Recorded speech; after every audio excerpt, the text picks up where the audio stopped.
You know, that specific feeling of vertigo you get when you're standing on something that's just a little unstable? Oh, yeah, like a shaky ladder or something. Exactly. Or Yeah. maybe a boat in really rough water. Yeah. It's just so visceral. Right. You completely stop thinking about anything else, like your plans, your schedule, your dinner, whatever. Yeah. Your entire brain just locks onto one single thought, which is, don't fall. It is basically the hierarchy of needs in action. You just can't focus on higher level thinking when your foundation is compromised. Absolutely. And I think that is actually a perfect metaphor for the cultural moment we're in right now.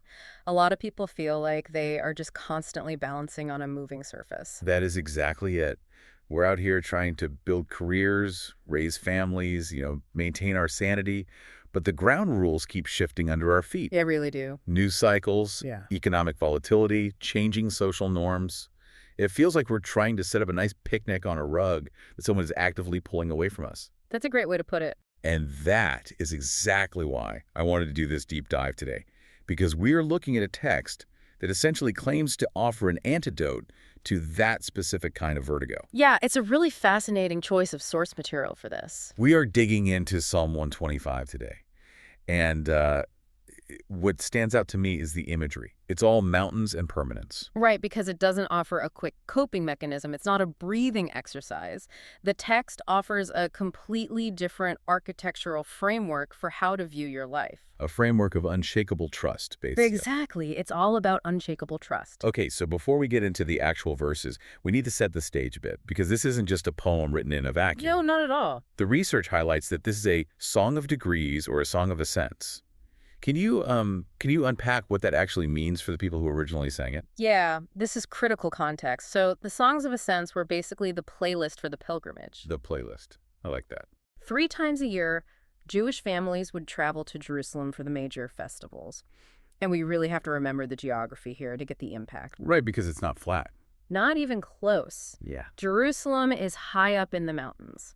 So if you're coming from Jericho, for example, you are starting way below sea level. Oh, wow. And you are climbing a very steep, winding, dusty road right through the Judean wilderness. So this is definitely not a leisure hike. It's an absolute ordeal. It's physically exhausting, it's hot, and historically, it was highly dangerous. Because of bandits, right? Exactly. That specific road was notorious for bandits. Just think of the Good Samaritan story. Right. So you have these pilgrims, and they're vulnerable, they are exposed, carrying all their supplies, and they've been walking uphill for days. Is exhausted. And then, as they finally get close, they look up and see the skyline of Jerusalem. They see those mountains. And that is the exact moment this song kicks in. Yes. Which changes everything about how you read it. It's not written from the perspective of someone just sitting comfortably on a couch. No, it's written by someone who has been feeling completely vulnerable and is finally seeing their stronghold. Which brings us to the opening line. And this is honestly one of the strongest images of stability in ancient literature. Verse 1 says, "They that trust in the Lord shall be as Mount Zion, which cannot be removed, but abideth forever." As Mount Sinai. Yeah, let's dig into that comparison. Because to a modern ear, telling someone to be like a mountain sounds a little bit cliche. Like a motivational poster in a dentist's office. Exactly. But what did Mount Zion actually represent to them? Well, it wasn't just a metaphor for size. Zion was the absolute bedrock of their theology. It was the place where the temple stood, the place where they believed heaven literally touched earth. So it's deeply spiritual. Highly spiritual, but also physically. Think about the engineering of a mountain. It is dense. It is immovable in a world full of bandits and shifting politics and dangerous roads. The mountain is the one thing that isn't going anywhere. Exactly. The text says it cannot be removed. But here's where I want to push back a little bit on the source material, or at least play the skeptic. Go for it. We know history. Jerusalem was conquered. Yes, it was. The Babylonians came in, they destroyed the temple, they exiled the people. So the mountain remained, sure, but the safety definitely didn't. Right.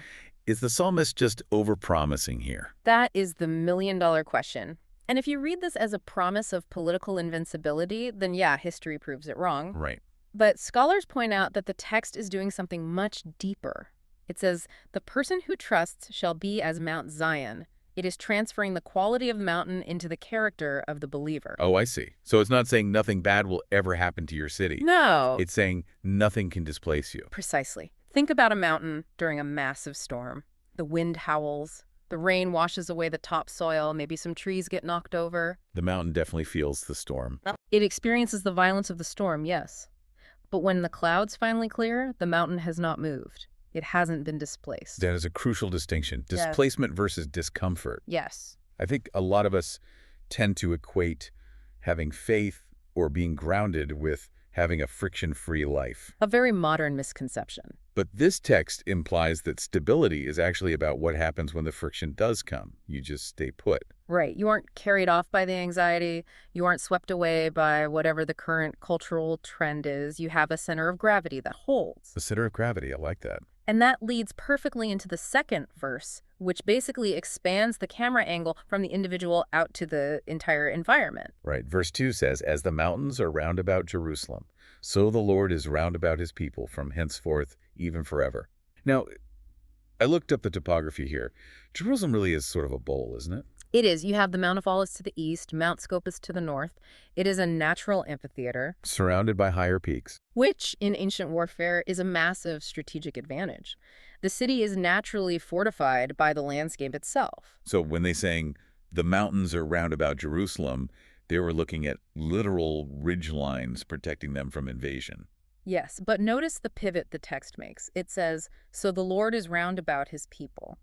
It takes that physical reality, those massive limestone ridges, and says, this is what God's presence is actually like. It's a defensive perimeter. Exactly, a defensive perimeter. Which brings up what the source material calls the surrounded mindset. Yeah. We talk so much about anxiety today, and usually anxiety comes from feeling exposed, Feeling like you're out in the open. like anything could hit us from any direction at any time. Psychologists call that anticipating unseen threats.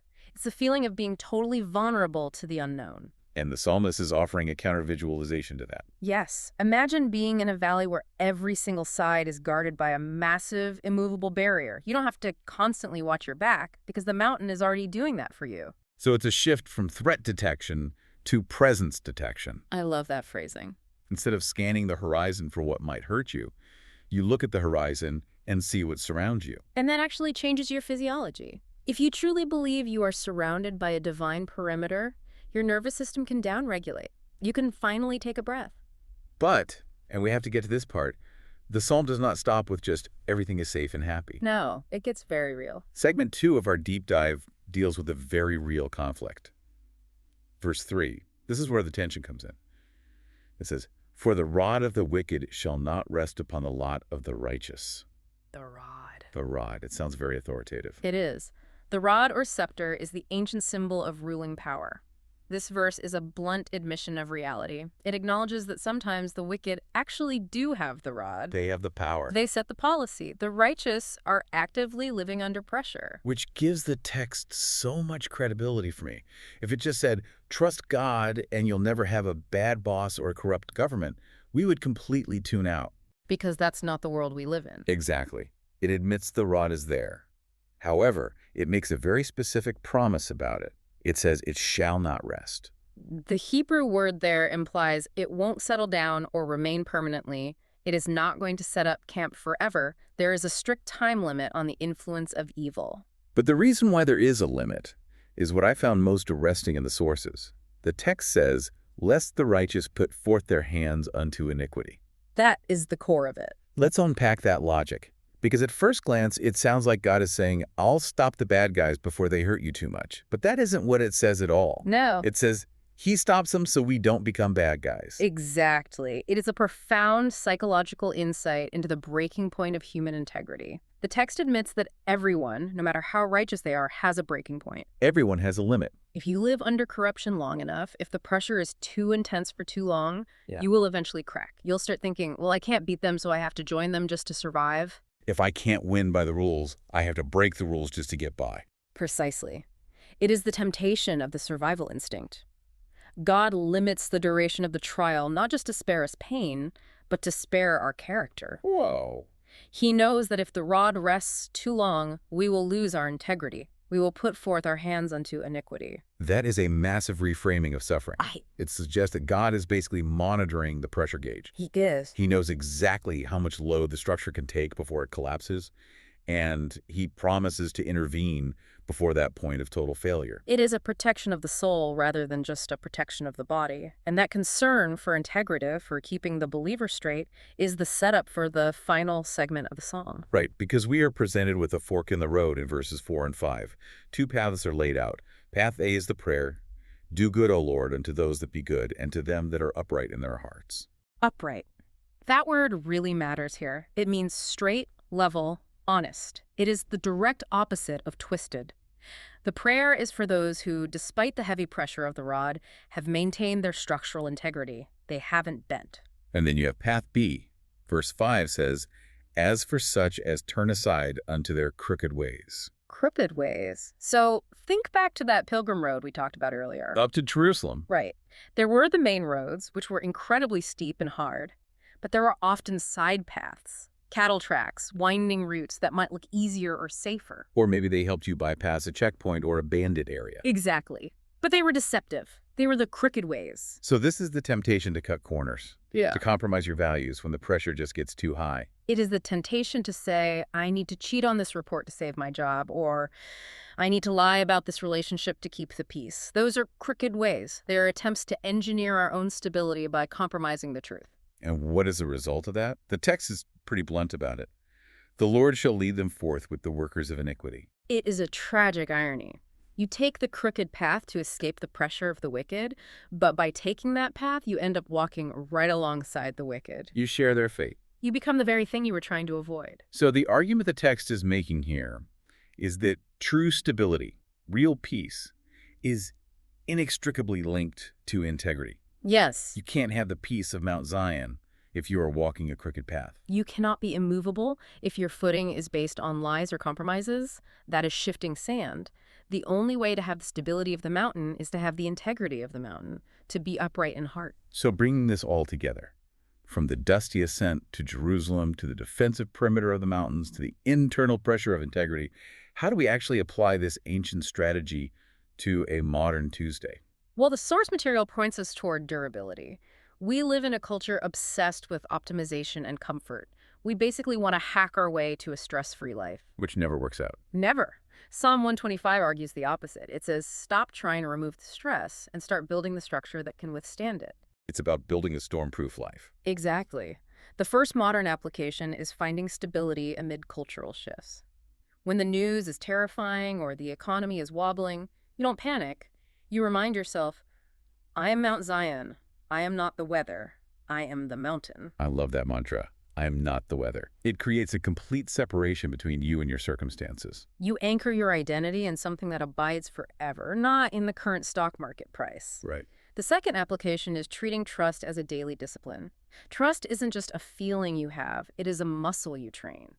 The pilgrims didn't get to Jerusalem by just thinking about it. They got there by walking one step at a time, uphill. So every time you choose to tell the truth when it's hard, or remain calm when you're provoked, you are ascending. You are cementing your stability. It is repeated reliance. And then there's that visualization we talked about for coping with anxiety, the surrounded mindset. This is such a practical tool. When you feel overwhelmed, literally take a moment to visualize the mountains.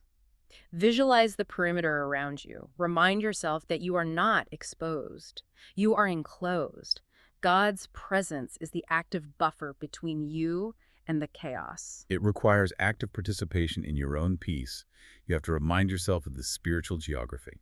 And finally, there is the challenge of integrity under pressure.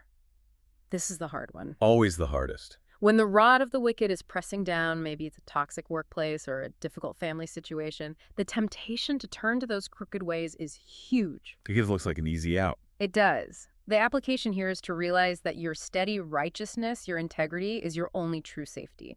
If you sell that out for convenience, you lose everything. It is a paradox, isn't it? The straight path looks harder, but it is the only one that actually leads to peace. The crooked path looks like a shortcut, but it literally leads off a cliff. Exactly. And the psalm ends with that beautiful benediction, peace shall be upon Israel. That peace isn't just the absence of war, it's shalom. It's wholeness.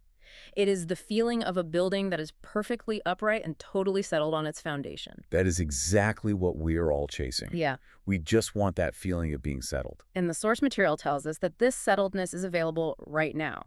But it is not found in controlling the world around us because we simply can't. It's found in trusting the one who surrounds us. Beautifully said. Well, we have covered a massive amount of terrain today. We've Mm. gone from the physical geography of Judea to the psychology of corruption. It really changes how you read these ancient texts. They aren't just poetry. They are survival guides. They are blueprints for a durable life, and I really hope you can see that this isn't just about religious sentiment. It is about how you construct a self that can actually survive the world. Absolutely. Now, we are all about practical application here. If you found this deep dive helpful and you want to keep building this kind of resilience, we have more resources for you. Yes, we really encourage you to join our community. We send out practical insights that dig even deeper into these topics. You can support the podcast and join the mailing list at https://bit.practicaladvice. That is the best way to make sure you don't miss the next deep dive. And as we close out, we want to leave you with a challenge. We talked earlier about the limit on evil, how God stops the pressure so we don't break. And that raises a really provocative thought. We so often pray for God to change our circumstances, to just remove the rod of the wicked immediately. But this text implies God is actually more interested in preserving our character than our comfort. He allows the pressure up to a point specifically to test and forge our integrity. So if you are feeling the pressure right now, maybe the question isn't just, when will this end? Right, but rather, how am I remaining upright while it lasts? That is the anchor point. So here's the question we want you to carry with you this week. How will you apply this information in your life? Are there crooked ways you've been tempted to take to relieve the pressure? And what would it look like to trust that you are surrounded by mountains instead? Trust the perimeter. Keep the path straight. Thanks for climbing with us today. We'll see you on the next Deep Dive.